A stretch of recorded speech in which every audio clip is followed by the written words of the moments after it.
அடுத்ததாக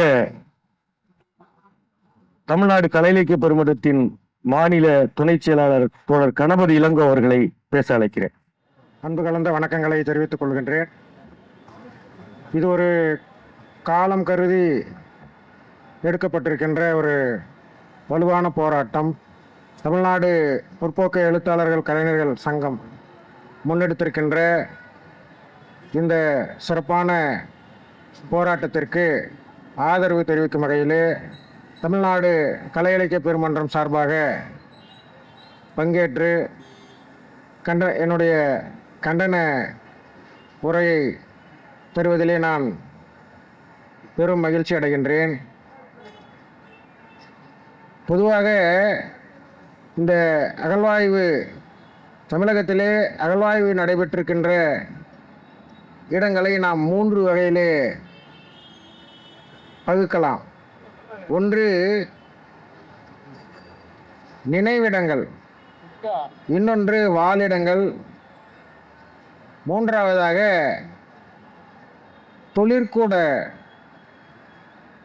தொழிற்கூடங்கள் இருந்த தொழிற்பட்டறைகள் இருந்த பகுதி. இந்த 3 விதமான பகுதிகளுமே தமிழகத்திலே கிடைத்திருக்கின்றன. அதிலே முக்கியமாக ஒரு இண்டஸ்ட்ரியல் சைட்டாக கிடைத்திருப்பது தான் கீழடி.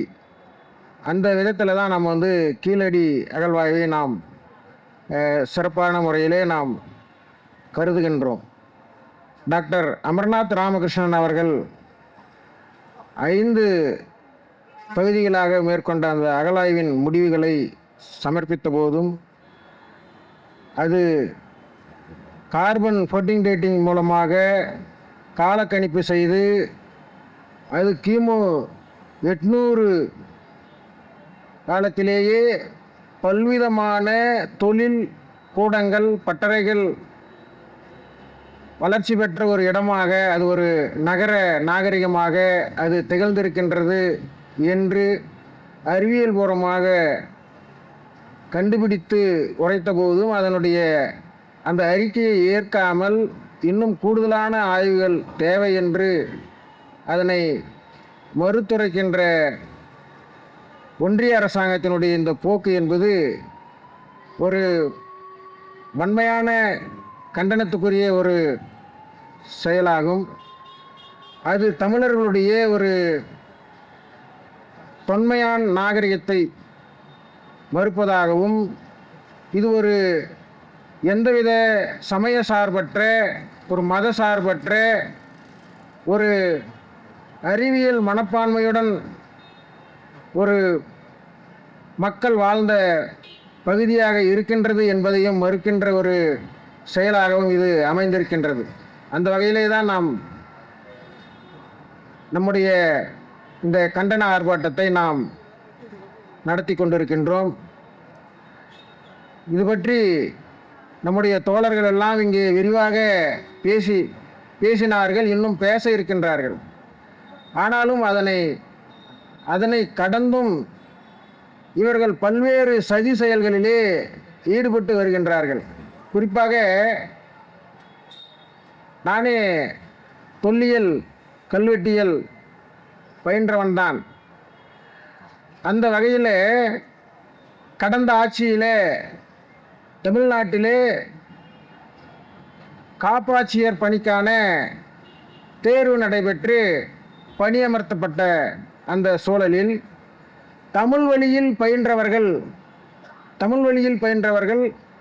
முன்னிலையில் அந்த தமிழ்நாடு அரசு தேர்வாணைய தேர்வில் தேர்ச்சி பெற்று முன்னிலையில் இருந்தும் தமிழ் வழியில் பயின்றவர்கள், தமிழ் இலக்கியத்தை முதன்மை பாடமாக எடுத்து பயின்றவர்களுக்கு அந்த பணி வாய்ப்பு வழங்கப்படவில்லை.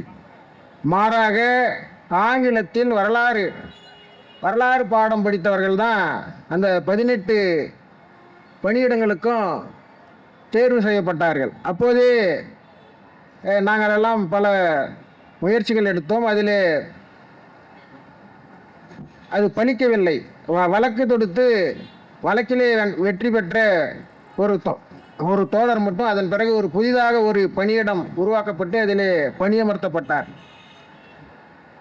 ஆக தொல்லியல் துறையிலே, அதாவது தொல்லியல் துறை தொடங்கப்பட்ட காலத்திலிருந்து தமிழ்நாடு ஸ்டேட் ஆர்கியாலஜிலேயே அது தொடங்கப்பட்ட நாளிலிருந்தே தமிழ் இலக்கியம் பயின்றவர்களுக்கு தான் முன்னுரிமை என்பது வரலாறு. அது முதலாக அது திருத்தப்பட்டு தமிழ் இலக்கியம் பயின்றவர்களுக்கு பணி வாய்ப்பு மறுக்கப்பட்ட கொடுமை எடப்பாடி ஆட்சியிலேயே நிகழ்ந்தது. இப்போது ஒன்றிய தொல்லியல் துறை, அதாவது மத்திய தொல்லியல் துறையும் அதாவது இருக்கின்ற எல்லா கல்வெட்டுகளிலே 75% கல்வெட்டுக்கள் தமிழ் மொழியிலே அமைந்த கல்வெட்டுக்கள். அப்படி இருக்கிற போது அதை படிக்கக்கூடியவர்கள் தமிழ் மொழியிலே தமிழை முதன்மை பாடமாக பயின்றவர்கள் அல்லது தமிழை தாய்மொழியாக கொண்டவர்களால் தான் அதை சிறப்பான ஆய்வுக்கு உட்படுத்த முடியும். ஆனாலும் கூட இப்போது தமிழை பயின்றவர்களுக்கு அது அந்த முதன்மையிடம் தராமல் எல்லா பிறமொழி சார்ந்த அனைத்து மொழி சார்ந்தவர்களுக்கும் அந்த வாய்ப்பை வழங்கக்கூடிய அறிவிப்பும் சமீபத்தில் வந்திருப்பதாக நாம் அறிகின்றோம். அதாவது ஆர்கியாலஜி அந்த டிபார்ட்மெண்ட்டுக்குள்ளேயே இவர்கள் ஊடுருவி இருக்கிறார்கள். நீங்கள் தமிழை படித்தவன் பணிக்கு அமர்த்தப்பட்டால்தான் இது போன்ற தமிழர் நாகரிகம், தமிழர் தொன்மை, தமிழர் வரலாறு, இது ஆரிய நாகரிகத்திற்கு முன்னோடியா, அதற்கு முன்பான ஒரு தொன்மை சார்ந்ததாக இது இருக்கின்றது என்றெல்லாம் அவர்கள் அந்த தமிழ் உணர்வு பெற்றவர்களால் தான் இப்படியெல்லாம் பேசப்படுகிறது, முன்வைக்கப்படுகிறது. ஆனால் அந்த உணர்வு இல்லாத வெறும் வரலாறு படிக்கிறவங்களால அந்த உணர்வு அவர்களுக்கு இல்லை. அதாவது நீங்கள் இந்திய வரலாற்று ஆசிரியர்களை எடுத்துக்கொண்டால் கூட ஒரு இந்திய வரலாறு என்று சொல்லுகிற போது அவர்கள் அதில் ஒரு 1000 பக்கம் இந்திய வரலாற்றை அவர்கள் சொல்லுகிறார்கள் என்றால் அதில் தென்னிந்தியாவிற்கு, குறிப்பாக தமிழ்நாட்டுக்கு ஒரு 10 பக்கத்திலே அந்த வரலாற்றை அடக்கி விடுவார்கள். அப்படித்தான் வரலாற்று ஆசிரியர்கள் முன்னாலும் இருந்தார்கள், இப்போதும் இருக்கிறார்கள். அந்த தென்னிந்திய வரலாறு, குறிப்பாக தமிழ்நாட்டு வரலாறு அதில் துலக்கப்படுவதே இல்லை.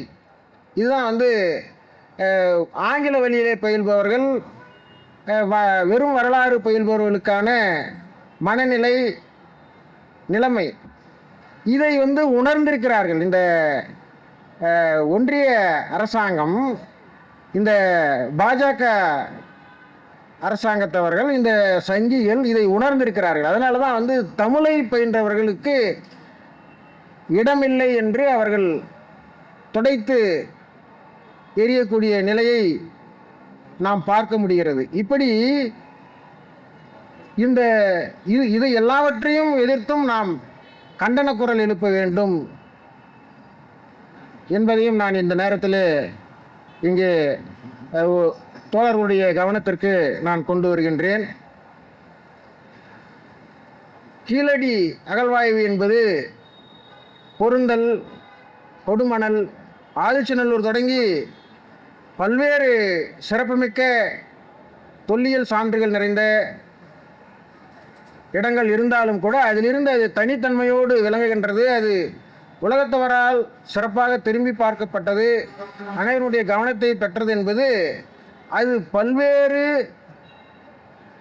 அந்த காலத்திலேயே ஒரு நாகரிகம் பெற்ற சமூகமாக, ஒரு இண்டஸ்ட்ரியல் சைட்டாக அது இருந்தது என்ற அளவிலே தான் அது அத்தனை சிறப்புகளுக்கும் உரியதாக கவனத்தை பெற்றது. அந்த சிறப்பான ஒரு நாகரிகத்தை மறுதளிக்கின்ற முறையிலே தான் இவர்கள் மேலும் மேலும் அதை தடுத்து நிறுத்துகின்ற சதி செயலிலே அவர்கள் ஈடுபட்டு வருகின்றார்கள்.